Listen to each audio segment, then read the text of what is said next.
Hello friends, welcome for the third time in this week where we are talking about the air standard cycles or the so called gas power cycles, which as per our definition utilizes a gas as the working medium and the particular gaseous phase is maintained throughout because generally the working temperature levels or working temperature limits are well above the critical temperature of the corresponding substance. Whereas practical internal combustion engines or automobile engines uses varieties of fuels, different kinds of hydrocarbons, blends of hydrocarbons, mixture of hydrocarbons and air as the working medium, and also during the same cycles you can have different kinds of working medium, like when you are supplying the fuel we can have fresh mixture of fuel and air as the working medium, whereas after combustion it is just burned gases, the combustion products. That makes it nearly impossible to have a simple thermodynamic analysis of those kind of systems, and therefore we have assumed quite a few things. The most important assumption being the working medium is air, which is treated as an ideal gas, and we are also treating the cycle as a closed system. There to facilitate that we have eliminated the inlet and exhaust processes and replaced that by a constant volume heat rejection process. Under these air standard cycles, we have discussed about 3 cycles so far. These are the 3. I am sure by now you are able to recognize them just from their PV diagram, or if I show the TS diagram. Like the first one is having 2 isentropic processes and 2 constant volume processes. The heat addition being done during process 2 to 3 and heat rejection during process 4 to 1. Both of these 2 are isochoric in nature, that is volume remains constant. So, this is the Otto cycle, whereas during the middle one you have heat addition during a constant pressure process during 2 to 3, whereas heat rejection is again constant volume. So, that is the diesel cycle. So, if we just write the name, the first one is the Otto cycle, whereas the second one is the diesel cycle, and the third one is some kind of combination of the two, where the heat addition is partly done in constant volume and partly done in constant pressure.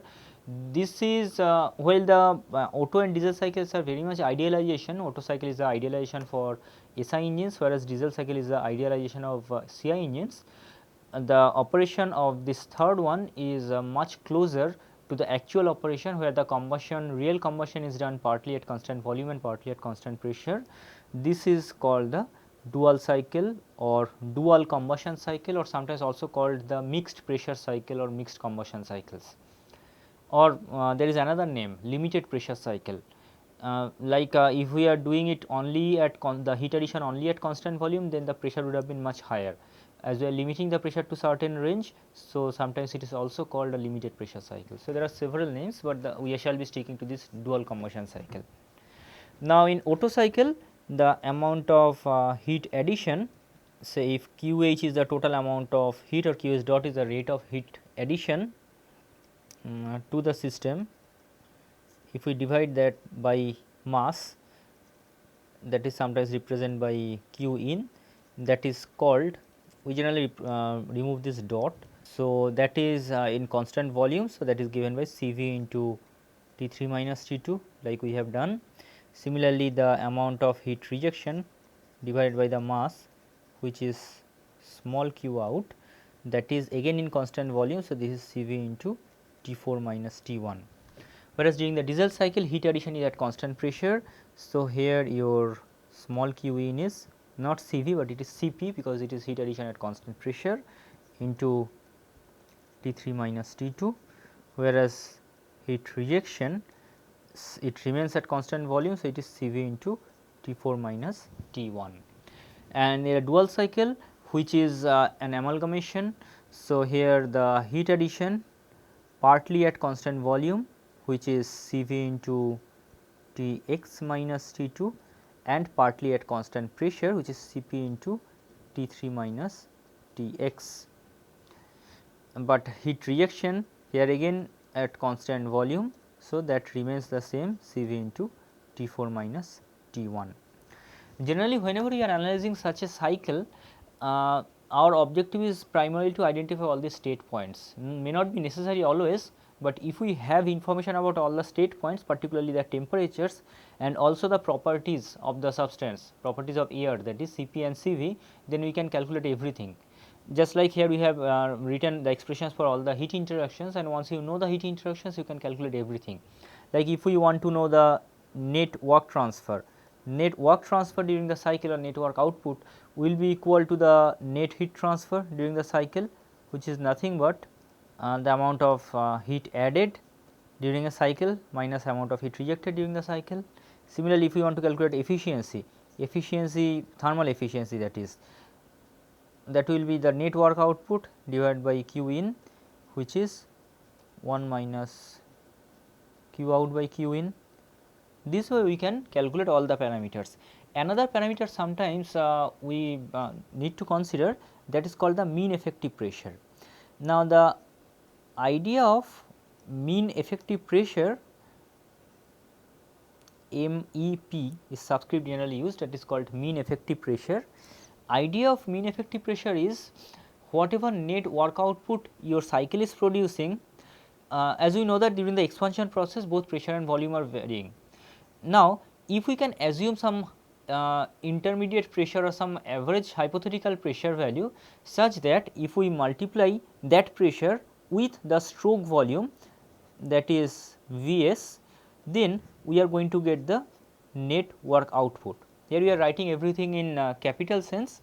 So, if we divide both sides by mass, then small w net will be the mean effective pressure into small Vs, that is mean effective pressure, and referring to any of the diagram, this is your V2 minus V1.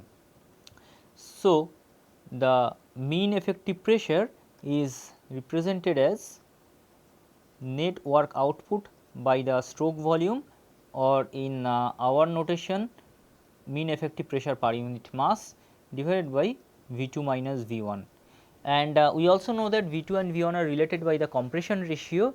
So, you can also characterize or convert this expression in terms of compression ratio. This way we can calculate all the characterizing performance parameters required. To characterize the cycle operation, we have defined 3 different ratios. Like for the Otto cycle, we are concerned about only one ratio, which we are calling the compression ratio, which is defined as, just a recap, volume before compression by volume after compression. Like as per this diagram, it is V1 by V2. V1 is a volume before compression, V2 volume after compression, or specific volume before compression and specific volume after compression. So, this is always greater than 1. For diesel cycle, we need the compression ratio. Along with that, we define a new parameter called cutoff ratio, which is defined as volume after heat addition to volume before heat addition. So, volume after heat addition or specific volume after heat addition is V3, volume before heat addition is V2. So, because of heat addition volume increases, so this RC is also greater than 1. And for the dual cycle, we need R, we need RC, and we also defined another parameter called RP, called pressure ratio, which corresponds to the constant volume heat addition part. It refers to pressure after constant volume heat addition by pressure before constant volume heat addition, that is Px upon P2. So, during constant volume heat addition process, pressure increases with temperature. So, this is also greater than 1. So, all these 3 ratios are greater than 1. If we rewrite all of them for this dual combustion cycle, then R will be again V1 upon V2, and what will be your RC? Similar to the diesel cycle, here the RC will correspond to the constant pressure heat addition part. So, it is the volume after constant pressure heat addition, that is V3, by volume before constant pressure heat addition, that is Vx. So, this way we can calculate all the 3 ratios, and then we can use that to identify different state points. Now, we shall be doing 3 numerical examples, each for one of the cycles, like the first one for Otto cycle, second one corresponds to diesel cycle, and third one for the dual combustion cycle. These are example problems which will show you how to deal with them or how to tackle such kind of numerical situations.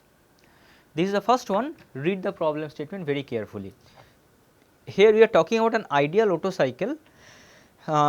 It is supplied with air at 0.1 MPa and 35 degree Celsius, compression ratio is 8, and heat supplied is 2100 kilojoule per kg. calculate the maximum pressure and temperature of the cycle efficiency and the mean effective pressure.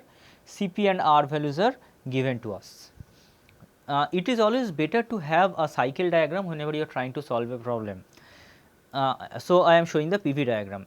I generally emphasize to draw both PV and TS diagram, but it is up to you, but it is always preferable to have at least one diagram, otherwise it becomes difficult to comprehend which point you are referring to during a particular representation.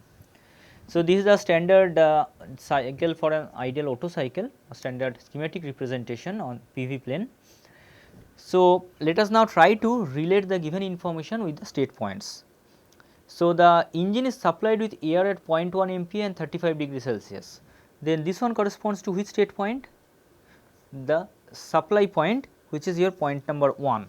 So, in this case your P1 is 0.1 MPa, or you can also write this to be 1 bar, and T1 is 35 degree Celsius. Now, it is always better to convert temperatures to Kelvin, because we are going to use ideal gas equation of state, which uses temperature in absolute sense. So, we are converting this to 308.15 Kelvin, it is SI unit. So, this is for state point 1. What other informations are given? Compression ratio is given to be 8. So, R equal to 8, where R is V1 upon V2, and heat supplied is 2100 kilojoule per kg. So, heat addition is 2100 kilojoule per kg, and as the heat is being added at constant volume process. So, this one will be equal to Cv into T3 minus T2. So, Cv is something that we need to know, but here Cp and R are given, not Cv. So, what are the relations? We know R is equal to Cp minus Cv.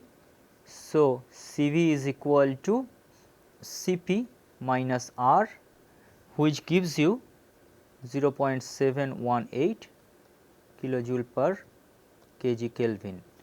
Another information that we need to know, as we are going to deal with isentropic processes, that is K, which is the ratio of specific heat, that is Cp upon Cv. So, if you put the numbers, K is going to come as 1.3997, almost 1.4. So, we have these informations given to us, and now we have to identify the maximum pressure and temperature of the cycle and the efficiency of the cycle, and also the mean effective pressure. Now, which point corresponds to the maximum pressure and temperature? This is point number 3. So, basically we have to calculate P3 and T3. So, our objective is to identify P3 and T3. We have to calculate the thermal efficiency of this cycle, and we also have to calculate the mean effective pressure of the cycle. Let us try to identify all the state points of this cycle. First, we take process 1 to 2. For process 1 to 2, it is being an isentropic process. We know that Tv to the power k minus 1 is equal to constant. So, from there we can write T1 V1 to the power k minus 1 is equal to T2 V2 to the power k minus 1. From there T2 will be equal to T1 into V1 upon V2 to the power k minus 1, that is T1 into R to the power k minus 1, as R is equal to V1 upon V2. So, you can put the expression for T1 and R here and do the calculation, but probably that is not required. Like if we go to process 2 to 3, 2 to 3 is a constant volume process. So, for this constant volume process, we can write using the ideal gas equation of state, we have P2 upon T2 is equal to P3 upon T3, that is T3 is equal to P3 upon P2 into T2. Now, how to get the value of P2? That we also should get during process 1 to 2. During 1 to 2, we know that Pv to the power k is equal to constant. So, P1 V1 to the power k is equal to P2 V2 to the power k. That means P2 is equal to P1 into V1 upon V2 to the power k, that is P1 into R to the power k.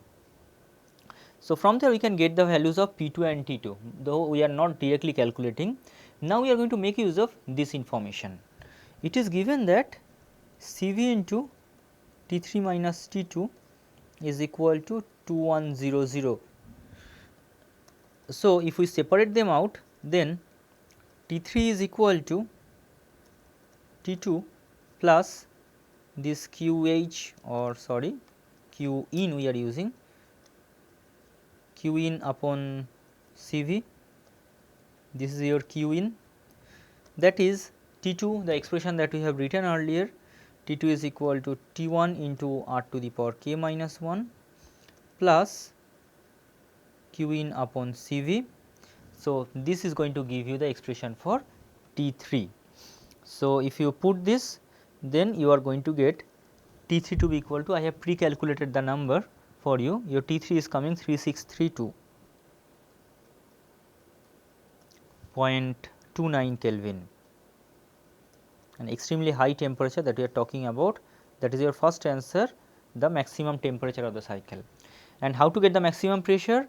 That relation is here, from where we can write P3 is equal to T3 upon T2 into P2, that is T3 upon T2 into P2 we have written as P1 into R to the power k, and T2 can be replaced with the help of T1. So, if you put it there, then you are going to get this to be equal to P1 into T3 upon T1 into R. If you put the expression for T2 equal to T1 into R to the power k minus 1, you are going to get this, and putting the numbers, your P2 is going to be coming as 9.43 megapascal.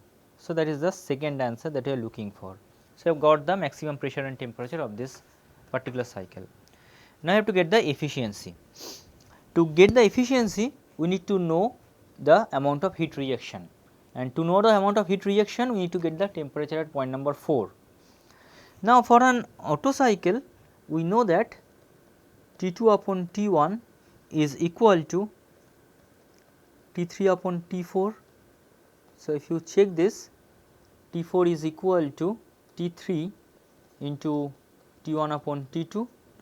So, if you put the numbers, your T4 is coming as 1588.63 Kelvin. So, that gives you Q out to be equal to Cv into T4 minus T1.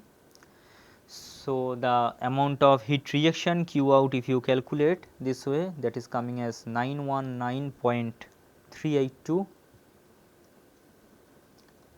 kilojoule per kg. Please calculate all these numbers, because that will be a good exercise for you. Then net work output per unit mass, that should be equal to Q in minus Q out. So, that is going to come as 1180.618.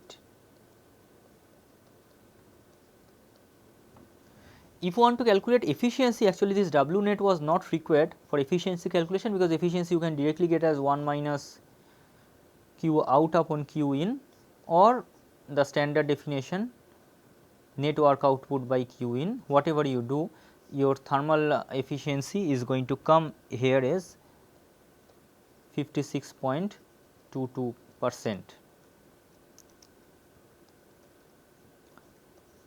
So, 0.5622 or 56.22%, but we calculated work output for two reasons. One is, it may be desirable to calculate the work output from this cycle per unit mass of air involved, or the other thing which is exclusively mentioned here, that is we have to calculate the mean effective pressure.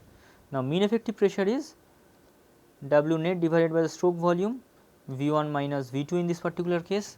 Now, how to get V1 minus V2? V1 minus V2 can be calculated as, now V1 minus V2 is equal to, if we take V1 common, is equal to 1 minus V2 upon V1 that is V1 into 1 minus 1 upon R, but still we do not know V1. How to get V1? Remember, it is an ideal gas that we are dealing with. Then using ideal gas equation of state, we can always write V1 to be equal to RT1 upon P1. So, if you put everything here, then it is coming as W net into V1 is RT1 upon P1 into 1 minus 1 upon R.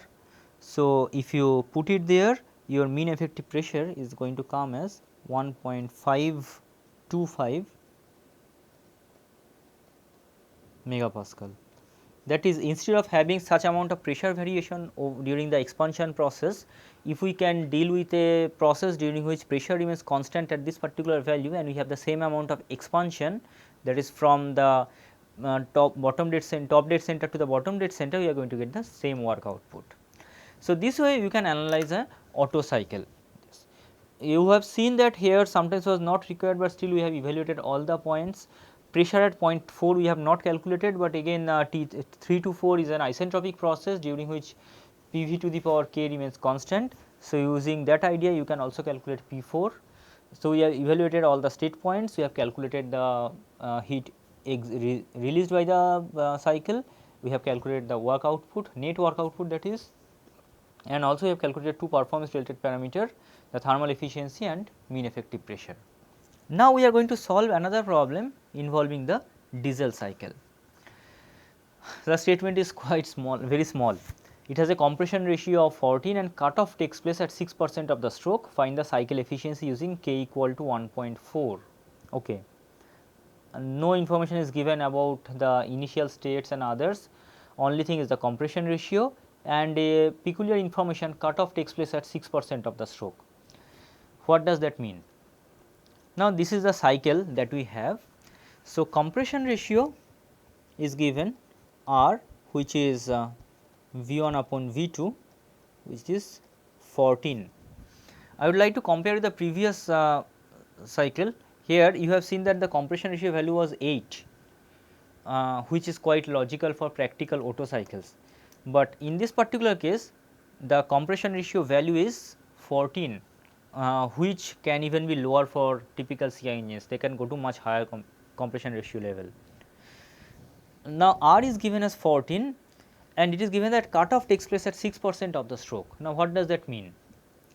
That means that the change in the volume of the system during the constant pressure heating process or heat addition process is 6% of the total stroke volume, or I mean the change in the volume of the system during constant pressure heat addition. How much is the change in the volume? V3 minus V2. This is the change in the volume during constant pressure heat addition process. This thing is 0.6% of the total stroke, that is V1 minus V2. So, this is the information that is given to us. If we use the compression ratio, from there we can say that V1 is equal to 14 V2. So, if we put it there, then your V3 is equal to V2 plus 0.06 into 14 V2 minus V2. So, if you combine this, you are going to get as 1.78 V2. So, here what is your cutoff ratio RC? RC is defined as the ratio of volume after heat addition, that is V3, by volume before heat addition. So, that becomes 1.78, as V3 has come to be 1.78 V2. So, we are getting the cutoff ratio also using this information. Cutoff takes place at 6% of the stroke. Be very clear what we are meaning here. The change in the volume of the system during the constant pressure heat addition process occupies 6% of the total stroke volume. That is what we are using. Now, you have to identify the cycle efficiency. There are two ways of approaching this. One approach is, if you remember the mathematical relation, then you have R, you have RC, you have K, you can directly put it, because the thermal efficiency for an ideal diesel cycle is given as 1 minus 1 by R to the power k minus 1 into RC to the power k minus 1 by k into RC minus 1. This is the expression R, RC, K all are available, you can directly put here, you can get it, and the value is going to be coming as 60.43%. This is the desired answer. But as I have suggested earlier, it is always risky to try to remember the formula and calculate the answers from there. If you can remember, that is well and good, that will save some time also in certain situations like here. But there is every chance that you can make a mistake in any of the terms that you are writing there. In that case, there is an alternate way of finding this. Now, what is the alternate way? We have to go through the expression, or sorry, the definition of efficiency. As per the definition, it is 1 minus q out by q in. So, you have to get q out and q in. Here is a, this has to be q out. So, q in is, it is at constant pressure. So, Cp into T3 minus T2, that is Cp into, if we take T2 common from there, T3 upon T2 minus 1, and that is a constant pressure process. So, for a constant pressure process, we know that during the process 2 to 3, which is a constant pressure process.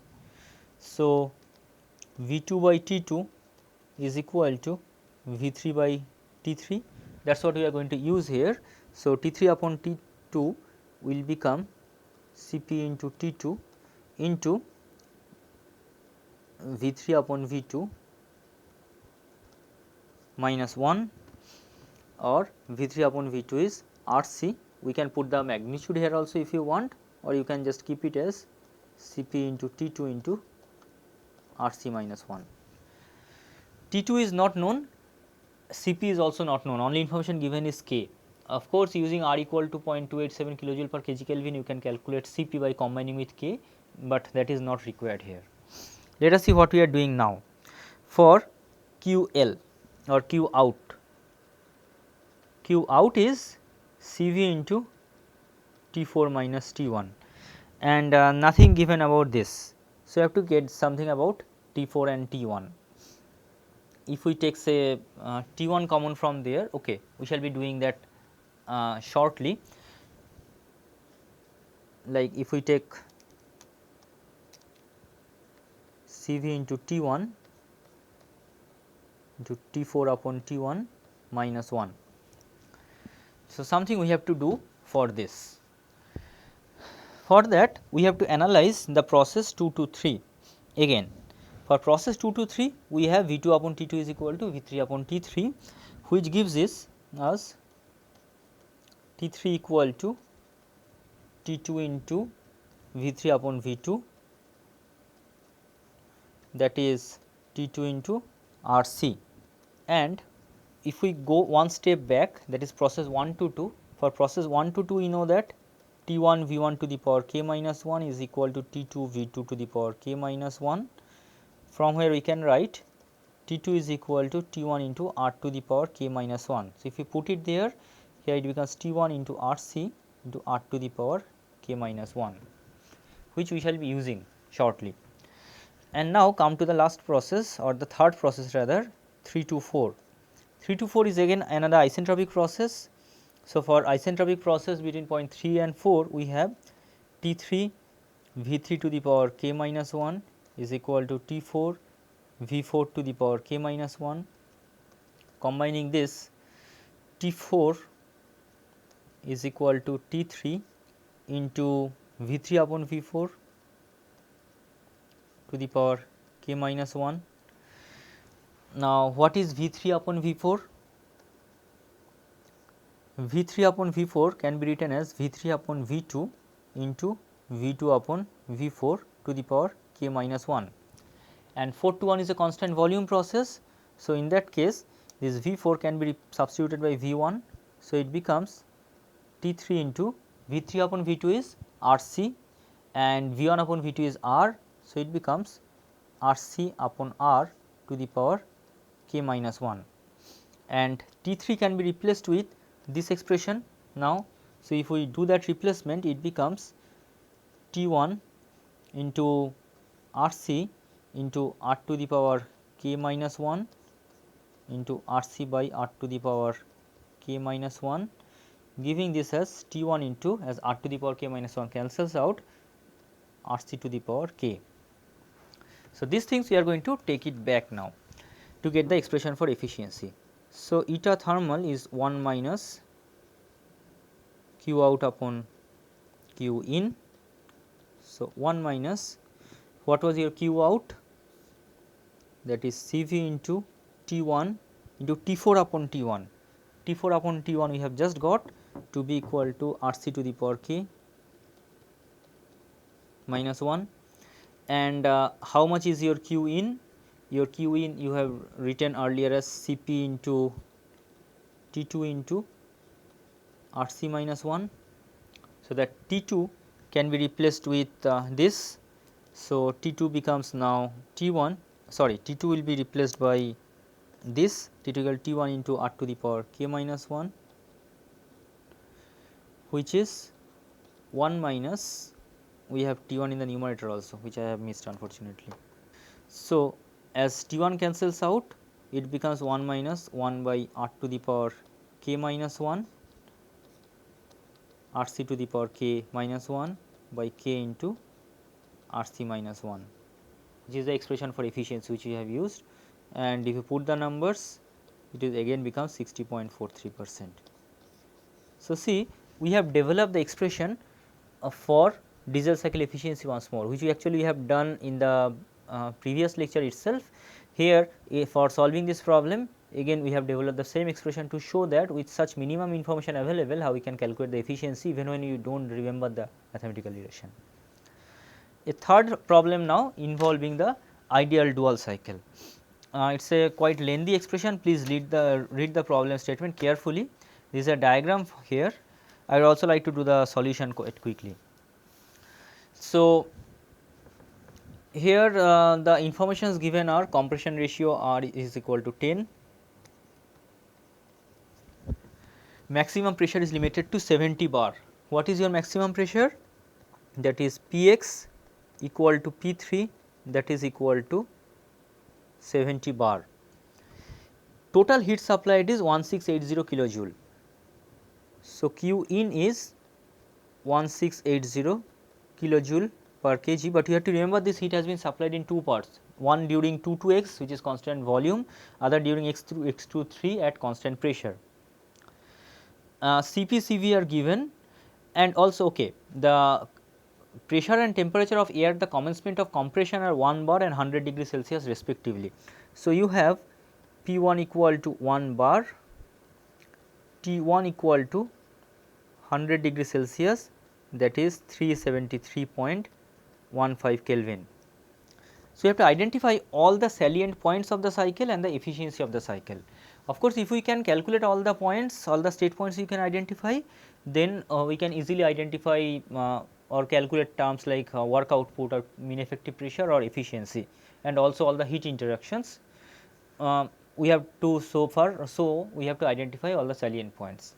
One is the point which is completely given, partial information is given about x and 3. Let us try to get 2 first. Compression ratio is given. So, straightforward, your T2 will be equal to T1 into R to the power k minus 1, and P2 will be equal to P1 into R. So, again I have pre-calculated the number, your T2 will be coming as 936.9 Kelvin, and P2 will be coming to be 25.12 bar. This is point number 2. So, this is now available. For point number 3, the pressure is given, that information we can make use of, because 2 to 3 is a constant volume process. So, during that particular process you have Px upon P2 should be equal to, or if we write in a proper way, Px upon Tx should be equal to P2 upon T2. Therefore, Tx becomes T2 into P2 upon Px. So, if you put the numbers, sorry, I made a mistake here. it is T2 into Px upon P2. Yeah, that is a typing error or writing error. So, Tx what it will be coming? Your Tx at point number that corner point is coming to be 2611.1 Kelvin. So, Tx we have now got, this is your temperature and pressure for point number 2, you have got temperature at point number x, pressure already given here. So, this is also known. P3 is pressure at 70 bar.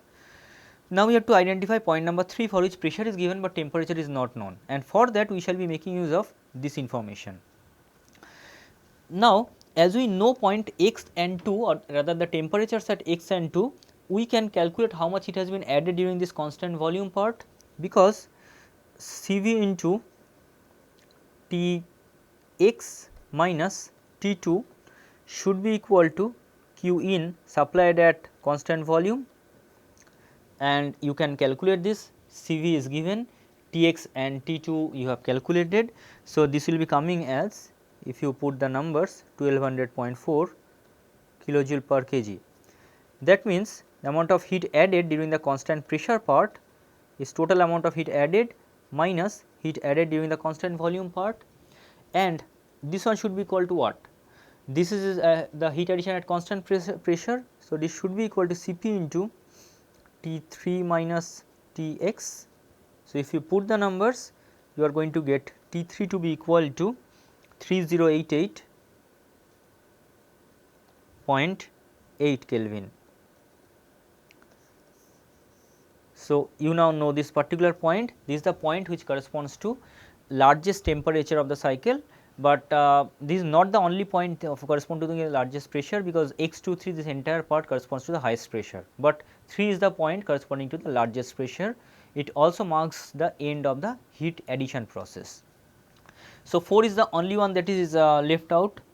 So, we have to calculate 4, because of before that maybe we can calculate the ratios if required, like if we want to calculate say the pressure ratio Rp, what will be your Rp? Rp will be equal to Px upon P2. So, Px we have calculated, or sorry, Px is given to be 70 bar and P2 is 25.12 bar. So, you can put 70 by 25.12, you can get the number, I do not have the number with me. Similarly, if we have Rc, if you want to calculate, Rc is the volume ratio which is V3 upon Vx, but we do not have any information about the volume, then how to get it? You have to remember that x23 is a constant pressure process.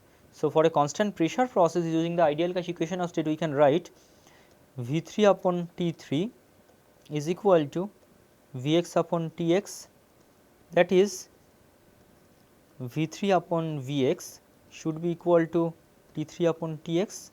So, Rc, that is the cutoff ratio, is T3 upon Tx, and how much we have got for T3? 3088.8, and Tx was 2611.1. So, whatever you are getting, that number is going to be your Rc, which here 1.183. Somehow I forget to note the expression for the Rp, or rather the value for Rp, this one you can calculate. So, once you know Rc, then for process 3 to 4 you can calculate using the isentropic equations, because for an isentropic process we know that P3 V3 to the power k is equal to P4 V4 to the power k, that is P4 is equal to P3 into V3 upon V4 whole to the power k.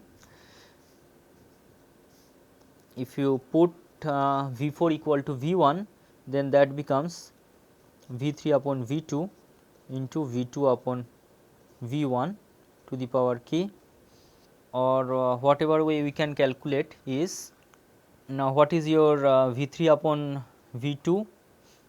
V2 and Vx are equal. So, in that case we can write this as Vx. So, this becomes P3 into V3 upon Vx is your Rc, V2 upon V1 is 1 upon r to the power k, that is going to be giving your P4. So, have I got the number for your P4? Probably not, something again I have missed. Similarly, you can calculate the temperature at this point. Your T4 V4 to the power k minus 1 will be equal to T3 V3 to the power k minus 1. Similarly, you is going to have T4 to be equal to T3 into V3 upon V4 to the power k minus 1, that is T3 into Rc upon R to the power k minus 1. This number I have got with me, which is coming as 1314.4, 1314.4 Kelvin. So, this is again another information I have missed. So, once we have this, you know point number 4 as well. Then your total amount of heat rejection Q out will be equal to, that is a constant volume process. So, Cv into T4 minus T1. So, from there you will be getting your Q out, and eta will be 1 minus Q out by Q in. In this particular problem, it is coming to be 59.82%. The cycle efficiency, and you can calculate any other number this way. So, these problems are a bit lengthy, but not very difficult. Once you follow the first principles, you can easily follow the flow of the process and identify all the possible state points. So, now we have discussed about the 3 gas power cycles, the most common gas power cycles, Otto cycle, diesel cycle and the dual combustion cycle. Now, one issue with all 3 of them are they are ideal cycles, but not similar to the Carnot cycle, because as we have discussed in our first lecture, all these 3 cycles are internally reversible, but not externally reversible, because they can allow heat transfer with finite temperature difference between system and surrounding, and therefore, allowing the process of external irreversibility, which actually reduces their performance or makes their performance inferior to the Carnot cycle. And that is where the concept of 2 more cycles comes into picture, which are known as the Stirling and Ericsson cycles. Again, these two are 2 ideal cycles, less used compared to the ones that we have talked about, but nowadays particularly the concept of Stirling cycle has started to gain more importance, and that is why I thought about just touching them briefly in over next 10 minutes. So, as we have mentioned, the ideal cycles have efficiencies lower than the Carnot cycle, because they are internally reversible, but externally irreversible.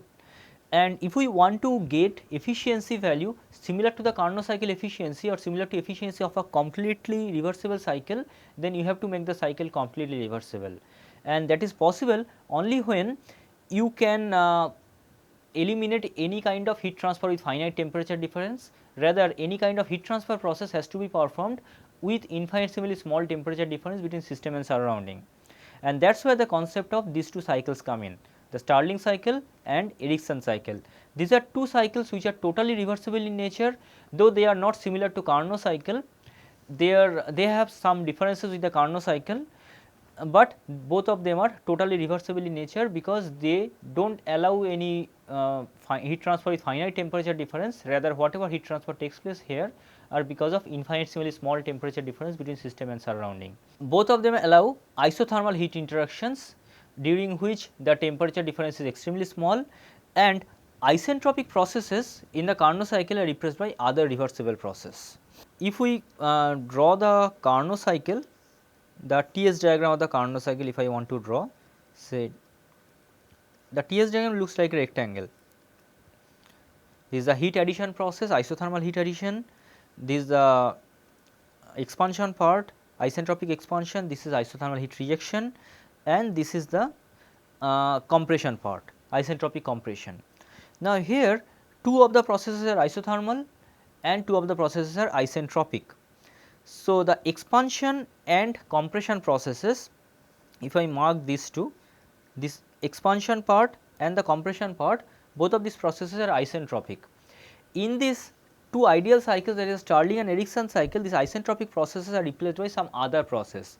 Actually, they are replaced by constant volume process in case of Stirling cycle and constant pressure process in case of the Ericsson cycle.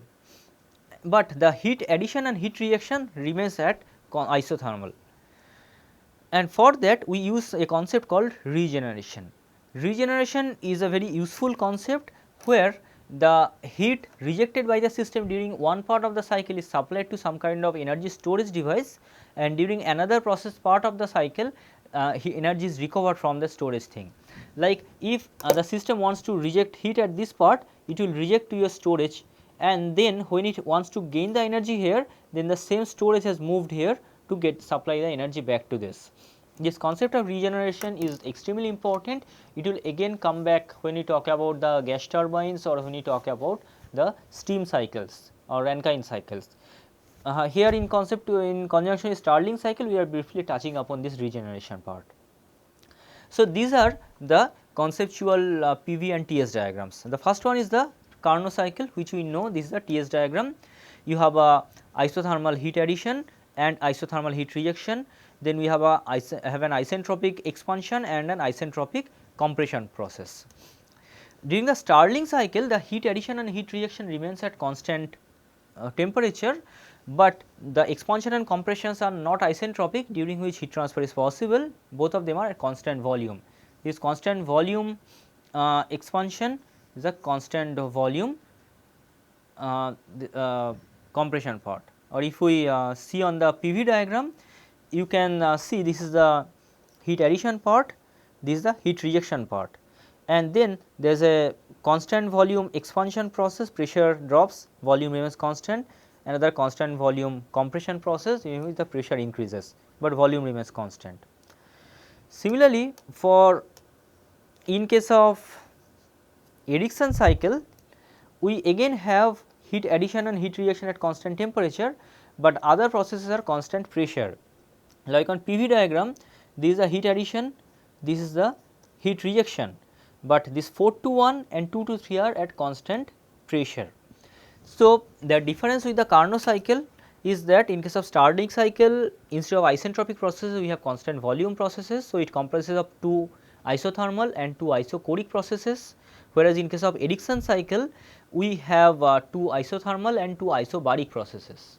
If we can design the cycles properly and they are working between the same temperature limits, like you can see here, all the 3 cycles are working between 2 temperature limits. One is the maximum temperature TH, other is the minimum temperature TL.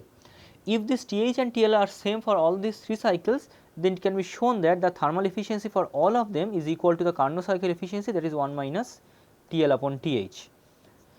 So, these 2 cycles are totally reversible, because what I have briefly mentioned in the previous slide, this heat addition and heat rejection at constant temperature are done such that the temperature difference between system and surrounding remains infinitesimally smaller during them, thereby attaining nearly the total reversibility condition, and so we have efficiency to be equal to the Carnot cycle efficiency. This is how we do Stirling cycle, somewhat practically we can achieve. Truly speaking, exactly this thing is not possible to be done in practice, because isothermal heat addition, like in case of Carnot cycle, has its own problem. You need either infinite surface area or you need infinite time, but some innovative ways are possible which can give you this near isothermal heat addition without having significant temperature difference between system and surrounding, like in is shown here. Here it is a piston cylinder arrangement where there are 2 pistons. This is piston number 1, this is your piston number 2. Let me mark this 1 and 2 in all the 4 figures.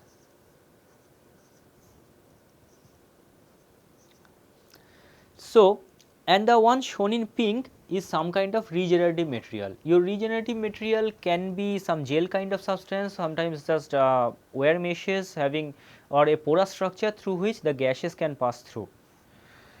So, to start with, at the state point 1, that is at this particular point, the situation is shown here, where the porous structure is having the entire mass of its gas trapped on the left of that. Left means our left or my left that I am talking about. This is the portion where the entire mass of gas is trapped, as heat is added to the system, as we start to add heat by some external source which is maintained at a temperature very close to the system temperature, then as heat goes in, the volume of the gas, temperature of the gas increases, accordingly its volume also should increase, and so it starts to move in this direction. So, this is what is happening. You can see here the temperature remains constant, but because of heat addition its entropy increases, like here, because of this its pressure is decreasing, but the volume is increasing during this heat addition process. So, this continues till we are adding this heat and the system finally reaches the state point 2. This is the situation of state point 2 when the system has reached its final position, or this piston, rather piston number 1 has reached its final position. Now, after this state point 2, now we have to achieve this constant volume pressure reduction thing, a constant, that is, you have to achieve this particular part. To do this, we have to do the regeneration. And how we do this regeneration? During this particular part, both pistons 1 and 2 are moved in this direction.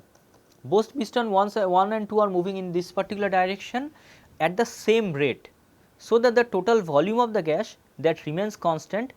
Only thing that is happening is that the gas which is now in this particular part of this wire mesh or your regenerating material, that is now passing through its porous structure and moving to the other side.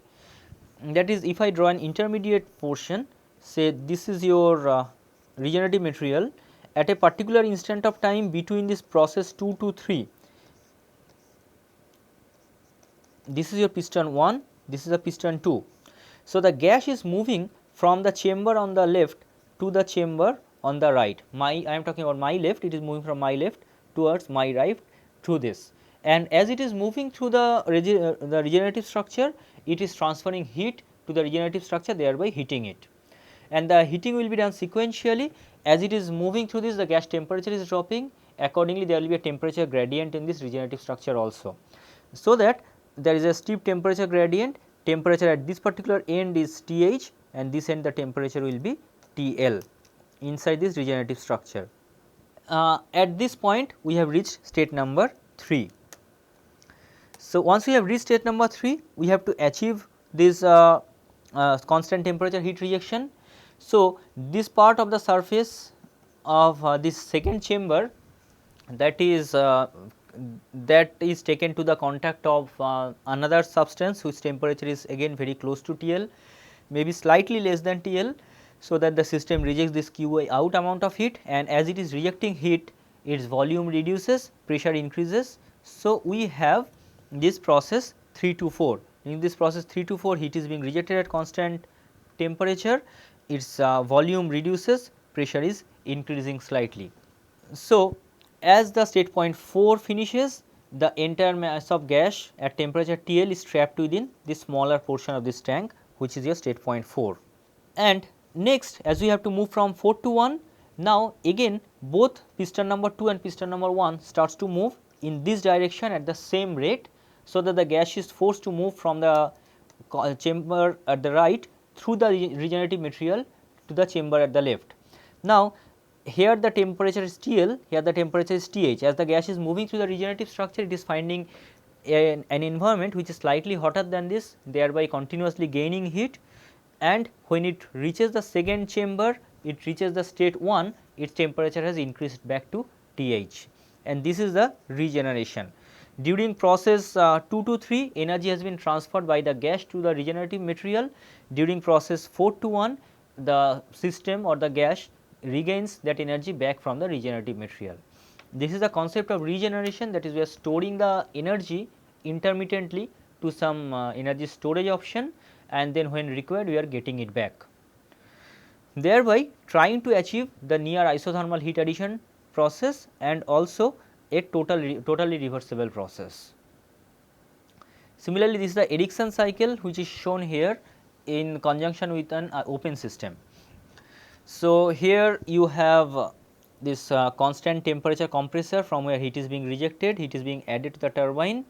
As the gas, high pressure gas is moving from the compressor to this, it actually receives heat from the regenerative material. So, it receives it from the regenerative material. So, this is can be taken as your point 1, this is your state point 2. Then it enters the turbine. In the turbine is constant temperature is maintained. Actually this is your state point 4, this is your state point 1. During which the pressure remains constant, but temperature increases because of this regenerative heating, this particular thing. Then in the turbine temperature remains constant, heat is being added, we get work output. So, this is your 1 to 2. Then as it is going through, it rejects heat to the regenerator, thereby coming back to state number 3, and that heat rejected to the regenerator is supplied back to the system during process 4 to 1, and then 3 to 4 is constant temperature heat rejection. So, this concept of Stirling cycle and Ericsson cycle have gained importance in recent times. Actually, their concepts are quite old, but because of the problem associated with this isothermal heat addition and heat rejection, they are virtually discarded. But nowadays scientists are showing renewed interest. Several very prominent companies have started to develop Stirling engines. Just to name a few, something like General Motors, Philips can be one, Ford Motors can be one. They have started to develop Stirling engines for trucks, buses, and even for smaller automobiles as well. Of course, still lots of design modifications are required, but one important advantage for Stirling and Ericsson cycles are they are not internal combustion engines, they are rather external combustion engines. Here this heat addition is from some external source. So, you can burn the fuel outside, you have more time to burn the fuel, thereby you can design your burner whatever way you want, and you can achieve complete combustion. The problem that we have in case of diesel cycle about incomplete combustion, or in case of SI engines, we have to achieve this combustion process extremely quickly. That burning is not there. We can take some time to get the combustion process done, and also we can design the burners properly. And the working medium, that is gas, that truly remains in a closed system, nowhere that is coming out of your system. So, it is a proper closed system, not like the internal combustion engines where we are actually assuming them to be closed system, but truly they are not closed systems. We need some gases which are chemically stable and have very high thermal conductivity to be the working medium. Hydrogen or helium generally has been found to be very important working medium. But the most important contribution of the Stirling and Ericsson cycle is this concept of regeneration. Regeneration shows us that how we can increase the efficiency of the ideal cycles towards the Carnot cycle efficiency. The same thing is possible to be done in case of steam power cycles as well, as we shall be seeing later on. To finish the chapter today, we have to show that the expression of thermal efficiency for an Ericsson cycle is similar to that for a Carnot cycle. So, we are using an ideal gas as the working medium, and we have to check the efficiency. So, here we have heat addition and heat rejection at constant temperature. So, let us see Q in. Q in is the amount of heat added, and heat is being added at constant temperature, and this is totally reversible heat addition, is not it? Then we can write using the TDS relation, this can be written as TH into S2 minus S1, because as per the second law of thermodynamics, there we developed one relation called TDS for a totally reversible process. That is what we are using is, as temperature is constant. So, we are having TH into S2 minus S1. Similarly, Q out, it is again a totally reversible process and temperature is constant. So, it can be written as TL into S4 minus S1. Now, here we are treating the working medium as an ideal gas, and for an ideal gas we know that we have developed this relation again in our module number 2, that is S2 minus S1 is equal to Cpln T2 upon T1 minus RLn P2 upon P1, is not it? This is the relation that we know. Now, during process 1 to 2, the temperature remains constant. So, this goes off. So, this is just minus RLn P2 upon P1. Similarly, during process 3 to 4, actually I have written something wrong. This is between process 3 to 4, is not it? Q out is happening from 3 to 4. So, it is S4 minus S3. S4 minus S3 similarly is Cp into ln T4 upon T3 minus R ln P4 upon P3. T4 and T3 are equal because the temperature is equal to TL.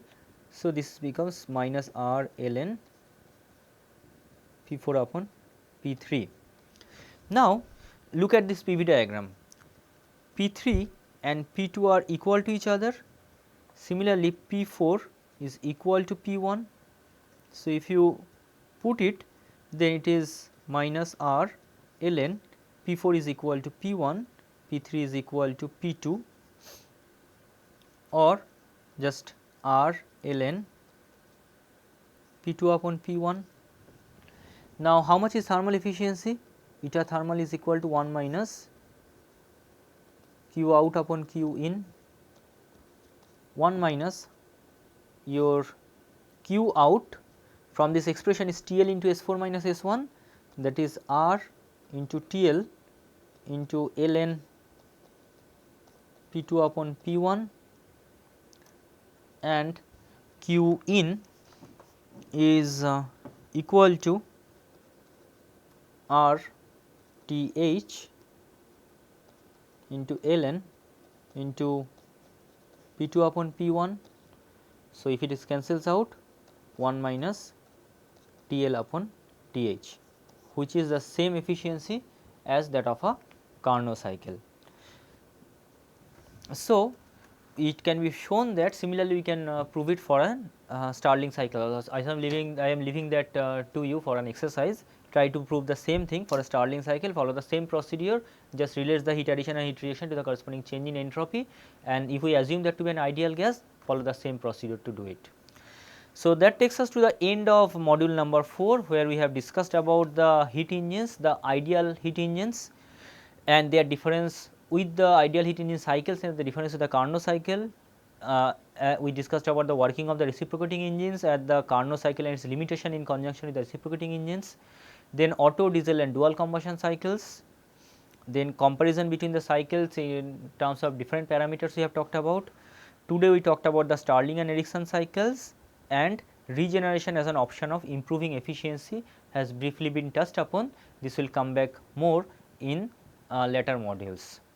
The actual heat engine which I am mentioning here, I shall be talking more on actual heat engines next week, where as we already know that the efficiency of ideal heat engines are lower than Carnot engine, and in actual heat engines there are several irreversibilities and complexities come in, which reduces their efficiency even further. So, that is what we shall be seeing in the next module, as we shall be talking about the actual heat engines. Till then, revise these module lectures, do the exercise. There are several interesting problems you can find in your textbooks also. You can try to solve this, and if you have any query, please write back to me. Thank you.